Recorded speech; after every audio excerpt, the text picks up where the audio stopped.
వైఎస్ఆర్సీపీ అధినేత ఏపీ ప్రతిపక్ష నేత వైఎస్ జగన్మోహన్ రెడ్డి ఆప్తుల్లో ఒకరైన రాజ్యసభ సభ్యుడు విజయసాయిరెడ్డి అనూహ్య రీతిలో తెర మీదకు వచ్చారు. ప్రధానమంత్రి నరేంద్ర మోడీతో విజయసాయిరెడ్డి భేటీ అయ్యారు.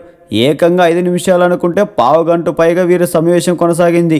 మంగళవారం ఉదయం 11:45 భేటీ జరిగింది. ప్రతిపక్ష పార్టీకి చెందిన రాజ్యసభ సభ్యుడితో ప్రధాని మోడీ ఇంతసేపు మాట్లాడడం ఆసక్తికరంగా మారింది. ప్రధానమంత్రి నరేంద్ర మోడీతో సమావేశం సందర్భంగా రాష్ట్రంలో వివిధ ప్రజా సమస్యలపై విజయసాయిరెడ్డి దాదాపు 15 నిమిషాల పాటు చర్చించారు. విజయసాయిరెడ్డి చెప్పిన అన్ని అంశాలపై ప్రధాని సానుకూలంగా స్పందించారని సమాచారం. ఈ సందర్భంగా రాష్ట్రంలోని ఫిరాయింపుల పర్వం కూడా ప్రధానికి విజయసాయిరెడ్డి తెలియజేశారు.